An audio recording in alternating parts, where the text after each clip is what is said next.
Il y a un geste que tous les parents ont fait, sans le savoir, sans le vouloir, et que les anciens, dans plusieurs traditions ouest-africaines, désignaient comme l'un des transferts énergétiques les plus puissants qui existent dans une demeure.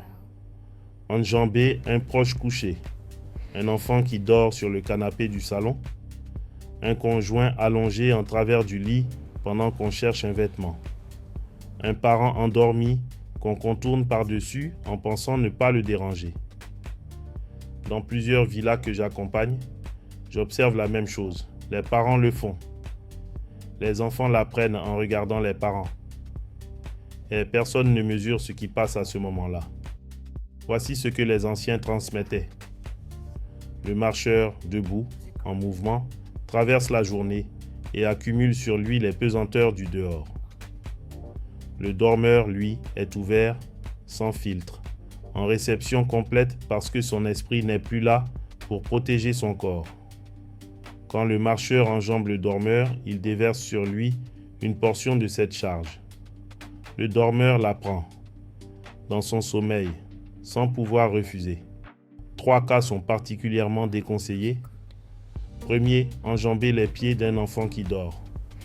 On lui transfère la fatigue de la journée. Il se réveillera nerveux, agité, parfois avec une fièvre légère sans cause.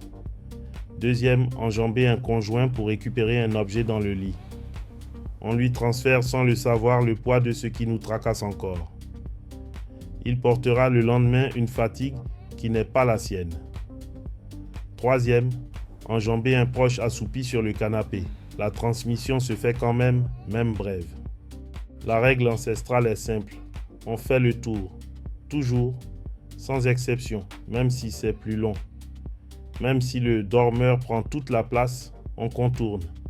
Et si le geste a déjà été fait, par soi ou par un proche, on peut le défaire. Le dormeur, une fois réveillé, doit boire un peu d'eau pure debout, en marchant lentement quelques pas. L'eau et le mouvement effacent ce qui n'aurait pas dû être déposé. Une discipline d'aménagement du quotidien qui distingue les familles qui se reposent vraiment de celles qui se transmettent les fatigues sans s'en rendre compte. Cette discipline et beaucoup d'autres que je transmets habituellement à mes clients en consultation privée, je les ai rassemblées dans la bibliothèque des rituels Le Bao. 5 volumes. Le volume Harmonisation traite ce sujet en détail. Le lien est en bio ou dans la description de la vidéo. Allez le découvrir. Ne tardez pas.